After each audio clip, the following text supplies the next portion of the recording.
Welcome to the Phantom Zone. A pocket dimension inescapable by human life. Now, in the previous video, I talked about the first SpongeBob and everything to do with him, but I had to leave some stuff out for this video. Mostly stuff pertaining to the second movie, but this video will turn everything we've talked about into something else, kinda like the third SpongeBob. Alright, so today we will be dissecting and analyzing SpongeBob, the second SpongeBob, the mysterious SpongeBob.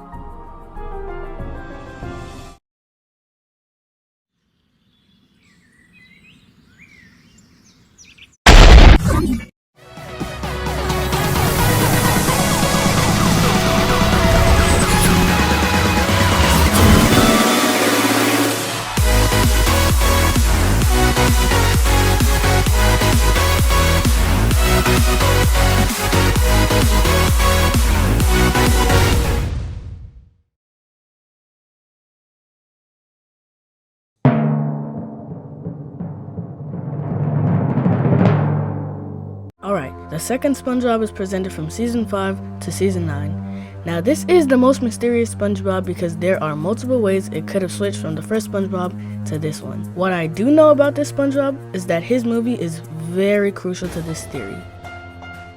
But the movie comes later. Right now I need to talk about the episodes. His last episodes in Season 9 don't suggest as much stuff as in Season 5, but that's just because he doesn't have last episodes. Well, none that we see. But that is for the next video, which is just crazy. Back to the main topic on how he came to be.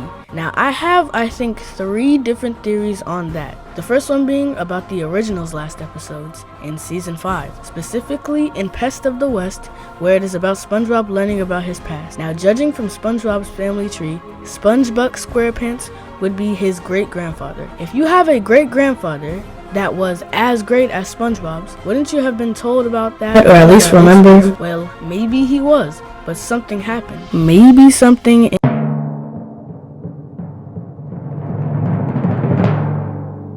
in Spongehenge, while being reeled into work, at the end we see his teeth and arm fall off. This is a long shot, but I think his arm turned into a clone of himself. Now listen. We have seen Patrick do it before, and he is a starfish. Why couldn't SpongeBob do it? Oh, but wait. He can do it because of all the times he was literally cut up and turned into this mini SpongeBobs. But that's just one theory.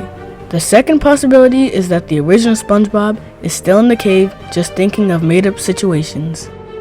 Though that seems to be more likely, I don't really think it's that. But we have no evidence of anything else. Or do we?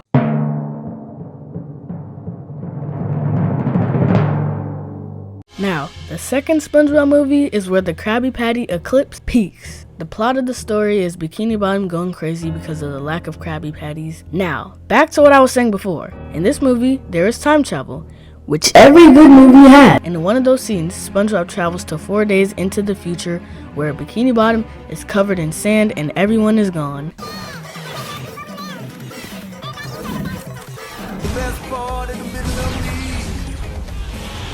But this is very familiar.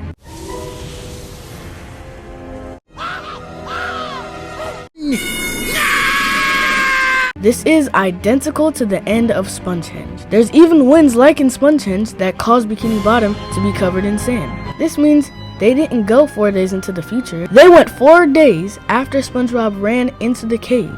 And this is true because no one will be able to cook the Krabby Patties, so it will be the same outcome of the movie. But that can't be because that would mean there was no clone, and this is just made up in his head.